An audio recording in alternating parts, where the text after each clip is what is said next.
контрол е много сериозен, така изкъсва така на въженце.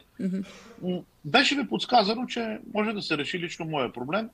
Аха. Аз казвам, или решаваме на цяла България, или нали, сега лично моя проблем. По-добре там е да загина, отколкото да ми решаваш моя проблем. Значи, ние се борим за цяла България. Извинете. Как ви предложиха да се реши вашия проблем? Предложиха ми да отида в София, при който трябва, и проблема да ми бъде решен. Още при предната проверка, нали, когато беше 10 човека тук, с прокурор, имаше, забележете, и прокурор.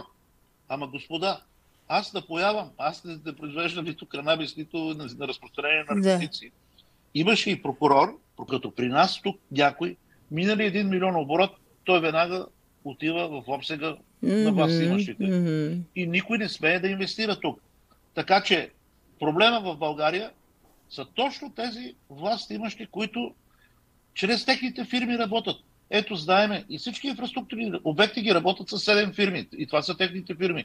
Нормален човек, обикновен човек не може да отиде да прави, нито да ремонтира канал, нито да прави магистрала, нито да участва.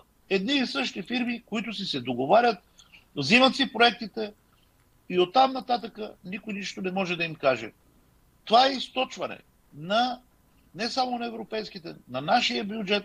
Най-големия производител на тръби, които внасят нашите фирми на власт имащите, внасят тръбите от Македония, е близка до Бойко Борисов фирма. Банка, която имат, която финансират сериозно. Те са го финансирали завода. Така че Бойко Борисов, падне ли от вас, ГЕРБ се разпада. Ама така ще се разпадне, че тези всички крадци, в момента, които се мислят, че могат да не рекетират опозицията, убиват опозицията, утрешния ден ще им се търси, ама много голяма отговорност. Защото и при най-малката ревизия всички те ще влезат в затвора. Знаете ли, че проверяващите, които идват при мен, първия път 500 човека, първия път започнаха с 500 и после започнаха да ги намарат, ами на тези проверяващи, на техните им омръзнало от тях. Тези проверяващи, половината и повечето са на наша страна.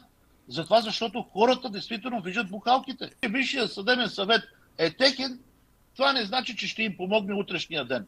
Много бързо те ще се отметат от тях и ще почват да се работят всички по правилата.